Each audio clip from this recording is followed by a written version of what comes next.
Assalamualaikum warahmatullahi wabarakatuh. Kami dari kelompok 4 Proyek dan Kewarganegaraan 3 dengan dosen pengampu Bapak Andri Rusta dan Ibu Cici.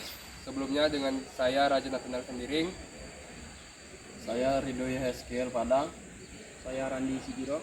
Saya Rizky Octaviano. Saya Rolando Farnanda. Saya Sarah Maula. Saya Putri Anita Sastiana. Saya Nur Batungga.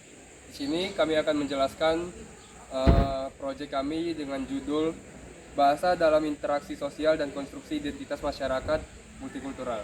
Setiap negara merdeka dan berdaulat itu memiliki identitas nasional sebagai jati diri bangsa yang membedakannya dari bangsa lain. Jati diri itu sendiri merupakan ciri khas suatu individu, kelompok, maupun sebuah bangsa.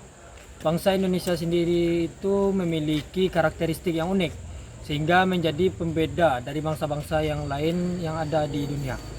Menentukan identitas nasional Indonesia tidak cukup dengan ciri fisik, karena bangsa terdiri dari berbagai etnis, budaya, agama. Di balik kekayaan tersebut, kesenjangan linguistik menjadi tantangan yang dapat mengganggu komunikasi dan merusak hubungan antar manusia. Tujuan dari proyek ini merujuk pada perbedaan bahasa yang terjadi di lingkungan sosial masyarakat mampu mempengaruhi pembentukan sikap dan persepsi terhadap individu maupun kelompok, serta menganalisis bagaimana hambatan komunikasi dapat berpengaruh dalam efektivitas interaksi dan apakah akan menciptakan identitas nasional yang menyatukan atau justru perpecahan.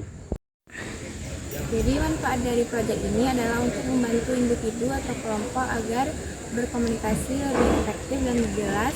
Yang kedua ada untuk membangun hubungan sosial yang lebih baik dan meningkatkan agar kesadaran masyarakat akan pentingnya untuk menghargai perbedaan bahasa. Bahasa Indonesia sebagai interaksi sosial. Bahasa Indonesia merupakan instrumen utama untuk membina kontak sosial karena manusia secara umumnya menggunakan bahasa untuk menjalin komunikasi antar sesama mereka. Dengan menggunakan bahasa, manusia mampu mengekspresikan ide, emosi, dan juga hubungan sosial mereka. Fungsi utama bahasa yaitu untuk menjalin komunikasi dan juga menunjukkan identitas suatu masyarakat. Selain itu, bahasa juga memiliki peran yang sangat signifikan dalam menunjukkan dan mengembangkan kepribadian mereka. Dengan penggunaan bahasa yang baik dan benar, mampu mencerminkan kepribadian dan pemahaman mereka dengan baik. Poin selanjutnya itu bahasa Indonesia sebagai identitas nasional. Bahasa Indonesia berperan penting sebagai identitas nasional yang menyatukan keberagaman masyarakat Indonesia. Selain sebagai alat komunikasi resmi, bahasa ini juga menjadi simbol pemersatu kebangsaan sejak 1928.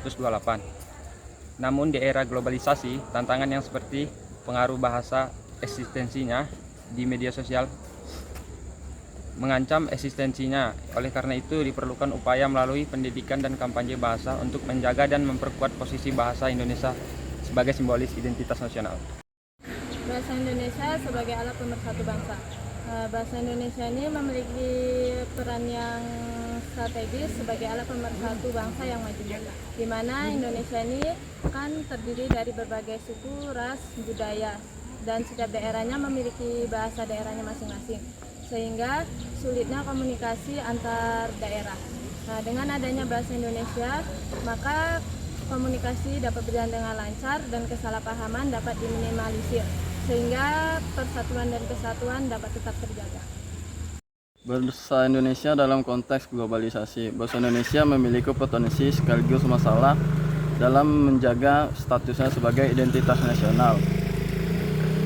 Pada era globalisasi, masuknya beberapa budaya asing dan bahasa asing yang terjadi melalui dampak globalisasi berdampak pada penggunaan bahasa Indonesia sebagai komunikasi masyarakat sehari-hari. Namun, globalisasi tidak sepenuhnya memberikan dampak buruk terhadap perubahan status identitas nasional bahasa Indonesia. Bahasa Indonesia harus dilestarikan dan dipromosikan untuk mempertahankan posisinya sebagai prinsip utama identitas nasional. Untuk melestarikannya, Bahasa Indonesia digunakan dalam berbagai situasi termasuk pemerintah, media, dan lembaga pendidikan. Selain mempromosikan bahasa Indonesia ke negara lain, program pendidikan bahasa Indonesia dapat digunakan untuk melestarikan bahasa Indonesia sebagai status identitas nasional. Sekian dari proyek kami tutup. Wabillahi taufik wal hidayah. Wassalamualaikum warahmatullahi wabarakatuh.